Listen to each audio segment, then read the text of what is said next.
Selamat siang semuanya. Apa kabar kalian? Aku harap kalian baik-baik saja ya. Untuk temanya aku suddenly berubah.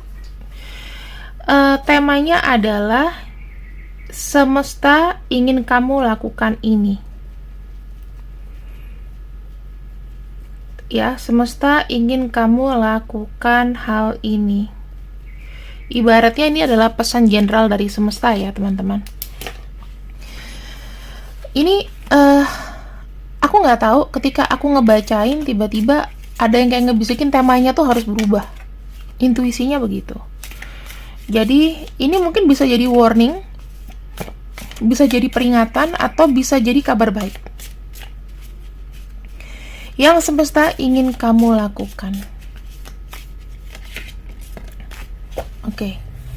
Bagi kalian yang belum berdoa, silahkan pause videonya 10 detik dulu, kemudian kalian berdoa. Tapi kalau misalnya memang sudah berdoa, silakan ikuti perjalanan video ini.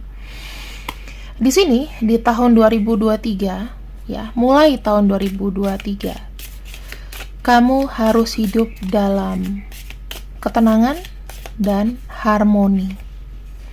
Yang kedua, hati-hati terhadap kantong kamu, terhadap keuangan kamu. Pay attention, harus benar-benar dijaga. Jangan membeli sesuatu yang cuman tersier. Ya, pesannya itu. Yang ketiga, kamu harus legawa untuk menerima segala macam kritikan. Yang keempat, di sini akan ada situasi yang berubah. Kalau kamu dalam situasi yang berat, itu akan berubah. Di sini seseorang, kamu akan bertemu dengan seseorang yang akan menge-push kamu untuk untuk menekuni atau untuk melakukan sesuatu terhadap yang kamu inginkan. Ini bisa baik atau bisa bagus ya. Hati-hati aja tapi. Di sini back to basic. Kembali ke awal mula. Jadi harus belajar dari nol. Kembali ke sifat dasar kamu. Sifat dasar kamu mungkin yang baik hati, yang tenang, gak marah-marah. Ya, jangan ikuti sifat yang berdasarkan lingkungan kamu. Ya, jadi dirimu sendiri. Di sini perhatikan pekerjaan kamu dan keuangan kamu tuh. Ya, ada purse, ada desk. Dan yang terakhir di sini ada tiger, ya. Doing something risky, taking a chance. Kamu berani mengambil resiko. Peringatannya untuk kamu di sini adalah harus dengan tenang. Kenapa? Karena ya mungkin di tahun ini masih akan ada masalah mengenai pekerjaan dan keuangan, tetapi kamu harus menerima itu. Kenapa? Karena tahun ini adalah tahunnya kalau orang gak banyak bicara, orang akan banyak nasehatin kamu. Gitu ya. Karena ini terkait dengan koneksi, relasi, dan lain-lain. Ya, kamu sepanjang tahun akan mendengarkan kritikan-kritikan pedas dari kuping orang mungkin. Dinikmatin aja. Ini juga berlaku untuk diriku ya. Terus di sini ada kartu klub. Entah kamu masuk ke organisasi atau kamu masuk ke satu komunitas yang mungkin kalau komunitasnya baik itu bisa mendukung kamu. Oke. Tapi kalau komunitasnya tidak baik, ya kamu akan makin stuck. Jadi kadang-kadang kamu pengen apa bisa dibelokin. Jadi hati-hati ya untuk kamu juga, terutama yang baru belajar spiritual. Misal baru belajar tarot, masuk ke komunitas penuh dengan tarot reader, juga harus hati-hati. Jangan terlalu akrab karena aku sudah mengalami semuanya. Aku sama Kak Kevin sudah mengalami semuanya. Jadi kita harus berpegang sama diri sendiri. Oke? Oke, kartu pertama prakarya. Ada kartu magician ya. Tahun ini kamu dituntut untuk banyak menciptakan sesuatu. Atau Jika kamu sudah punya modal, jika kamu punya cita-cita dari dulu-dulu dan modalnya sudah ada, segera direalisasikan idemu. Misal aku pengen punya restoran, aku pengen punya warung, kamu udah punya tempat, udah punya ini, tinggal jalanin, jangan ditunda lagi. Yang kedua, kamu di sini harus berpegang teguh dan harus keras kepala dengan diri sendiri. Kenapa? Kalau kamu tidak berpegang teguh dengan apa yang kamu kehendaki, nggak akan jalan. Jadinya kamu akan mager. Yang ketiga, di sini ada kartu temperance. Kartu temperance itu menandakan bahwa apa yang kita terima harus kita saring dulu. Jangan tergesa-gesa dalam bertindak. Dipikir-pikir yang sangat matang. Kira-kira kalau aku ngelakuin ini begini, kalau aku ngelakuin itu begitu, ya. Jadi harus benar-benar kamu jangan langsung main masukin ke kepala, disaring-saring dulu. The Chariot mengajarkan kamu untuk multitasking. Untuk multitasking. Kemudian di sini ada kartu The Emperor. Tahun ini nggak perlu rencana aneh-aneh. Belajar aja, nggak usah ngebuat sesuatu yang heboh, nggak usah mengembangkan hal-hal ide-ide aneh. Ikuti jalurnya aja, teman-teman. Karena di tahun ini sebetulnya dengan apa yang sudah kamu punya, itu bisa jadi pengembangan. Kamu akan makin dikenal orang mungkin dengan apa yang sudah kamu kerjakan. Nggak usah ngerjain hal baru. Ya, kamu buat satu jalur. Ya, buat satu jalur. Misalnya jurusanku kemana nih? Aku suka musik misalnya. Oh, aku mau belajar piano atau drum. Masih sealiran gitu loh. Kalau bisa seperti itu ya. Atau kamu punya pengembangan skill yang kamu pengen jalani, tapi nggak boleh main-main. Harus kamu practicing tiap hari. Contohnya kayak aku nih, misalnya aku pemain tarot, ini kan art ya, tarot, dan aku pengen belajar seni. Kenapa? Someday aku pengen punya kartu tarot sendiri. Nah, itu contohnya. Jadi satu inline, ada manfaatnya gitu dengan pekerjaan kamu yang utama, bukan yang terpisah. Paham? Dan kamu nggak boleh kendor dengan apa yang kamu mau saat ini. Kalau kamu mau melakukan sesuatu, jalankan tahun ini. Harus ada progres. Kalau nggak ada progres, kamu akan ketinggalan. Oke? Semesta memberikan pesan padamu. Kita akan lihat di sini. Apalagi pesan yang penting. Setelah itu kita akan masuk mengenai cinta ya. Oke. Semesta bilang, kamu itu punya kesempatan yang terbuka lebar depan mata. Ayo, mulai sekarang kamu harus telaah dan lihat ke depan. Kira-kira apa yang tadinya aku nggak ambil atau apa yang tadinya aku ragu-ragu. Dicoba dulu, harus berani. Oke? Misalnya nih, di kantor kamu ada pembukaan internal yang kamu tadinya mager, aku pengen tapi entar aja lah, entar juga buka lagi. Masukin sekarang. Ya, jangan buang kesempatan.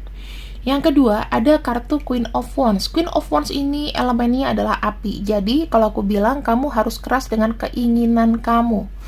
Tunjukkan passion kamu, nggak boleh setengah-setengah. Yang ketiga, kita punya kartu Ace of Wands. Dalam bertindak, harap rencana juga harus bagus. Jangan cuma ingin, tapi sudah ada rencana yang memang kamu bisa jalani. Ada kartu Two of Cups. Rencana ini terkaitan dengan passion dan keinginan kamu. Kalau ini semua dijalani, maka kamu akan mendapatkan goals-nya. Oke? Hajat kamu di tahun 2023 mulai akan terbuka secara pelan karena ada kartu The Devil.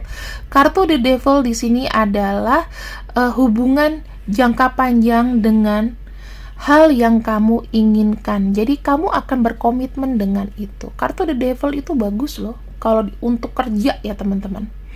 Karena di sini kamu akan sangat produktif dan aku sangat suka ketika kartu The Devil muncul ketika kamu bahas masalah pekerjaan.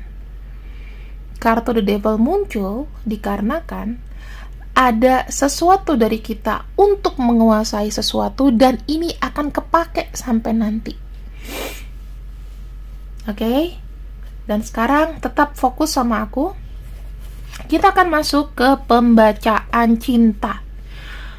Sebenarnya aku pengen banget ya teman-teman untuk ngebahas mengenai spiritual journey, tapi aku tahu minat kalian nggak kesana, dan kalau tidak ada bumbu cinta, video ini juga belum tentu rame gitu, ya kan?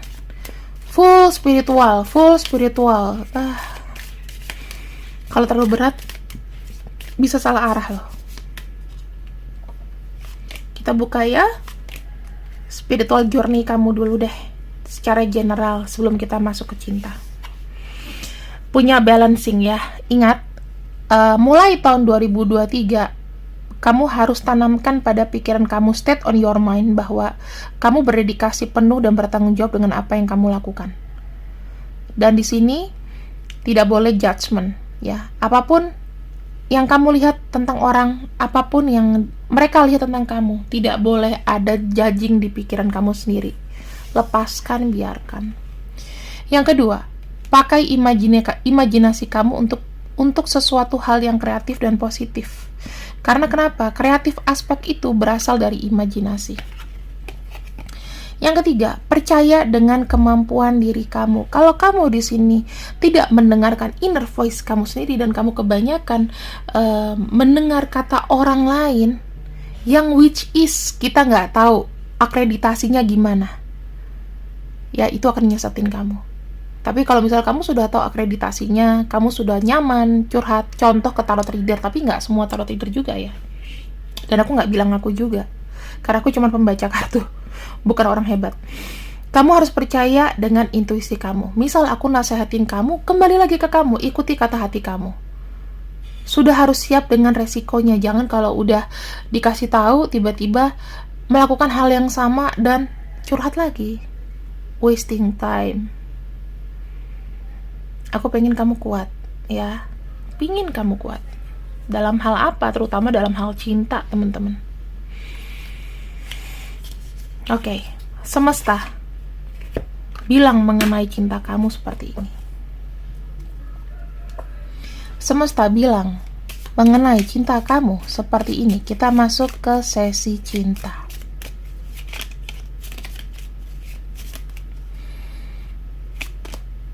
Ada kartu lili. Ada kartu book. Kamu harus lebih bertanya lagi ke dalam diri mengenai cinta kamu. Kenapa? Karena mungkin kamu kurang menelaah lebih jauh apa yang sudah kamu jalani dengan seseorang. Mungkin kamu tuh diperlakukan sangat tidak adil, mungkin dari satu arah. Saatnya sekarang kamu menentukan pilihanmu. Apakah kamu bahagia bertahan dengan seseorang ini? Apakah kamu sudah mengenal dia lebih dalam lagi? Atau saatnya kamu melangkah pergi? Masih mau sama dia stay, tapi harus dengan segala macam konsekuensi, atau kamu pergi? Karena kamu masih punya pilihan, gak harus stay dengan orang ini. Kalau kamu ngerasa memang ya gak perlu tahu lebih dalam lagi, atau kamu udah ngerasa sakit, ya gak perlu tahu dalam lagi. Yang kedua ada kartu bear, ada kartu mountain. Hindari namanya ambisi dan agresi ya teman-teman, karena ini semakin kamu ingin memiliki seseorang, rasanya semakin stres yang akan kamu bawa. Jadi orang yang misalnya memang tidak ditakdirkan untuk kamu, gak usah terlalu dipegang, gak usah terlalu dikasih aji-aji pelet atau apapun. Percaya mungkin sama tarot reader yang oh nanti di kita pelet ya, kita udah jangan, nggak baik arahnya. Ada kartu whip, ada kartu moon, dan ada kartu mouse di sini. Oke. Kamu harus rubah sikap kamu dan pola pikir kamu dalam mencintai seseorang. Kenapa? Karena di sini aku melihat polanya dan patternnya masih sama. Obsesi, kemudian jatuh-jatuhnya stres, ya, kemudian jatuh-jatuhnya kamu nggak pergi, bulat sendiri, padahal kesempatan dan jalan itu masih ada. Kamu kayak mempertahankan mountain ini, ya, mempertahankan halangan dengan harapan ada pergerakan. Padahal yang harus kamu lakukan adalah keluar dari situasi ini. Kamu misalnya nungguin seseorang yang PHP aja sama kamu, itu buat apa juga? Kalau misalnya seseorang ini memang niat dan kamu tahu progresnya, it's okay ditungguin. Tapi kalau misalnya dia cuma ngomong dari berapa tahun yang lalu, kenapa harus kamu terima berulang-ulang? Atau orang dengan sikapnya yang sama, yang pasti wasting your energy lah. Mungkin kamu lebih banyak mencintai dia daripada kadar dia mencintai kamu. Minimal effort kamu tuh udah kebanyakan. Kenapa harus kamu pertahankan sementara membuat kamu pusing kepala? Jadi kayak beban penanggungan kamu gitu. Hidup kita itu tidak ditanggung oleh seseorang gitu loh, teman-teman. Hidup kita harus kita tanggung sendiri dan kita tidak berhak untuk menanggung hidup seseorang kecuali itu darah daging kita atau orang tua kita atau keluarga inti kita. Ya, hindari teman-teman yang biasanya misalnya transferin gue duit dong, atau kamu punya pacar yang transferin aku dong, beliin aku dong. Ya, namanya uang, kalau mau beli pakai uang sendiri.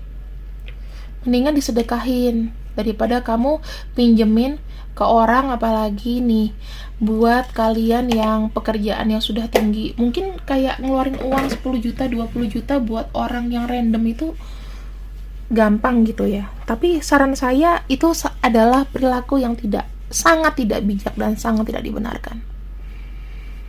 Oke, ini pesan dari semesta untuk kamu dan cintamu.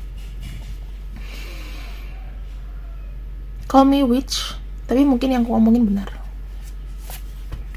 Kalau salah nggak apa-apa, ya, karena ini general reading. Ingat ya, kita ini, semua orang itu juga punya keterbatasan. Kamu pun juga punya keterbatasan. Lakukan sesuai dengan kemampuan dan tidak memaksakan diri. Oke, ini adalah pesannya untuk pembacaan hari ini.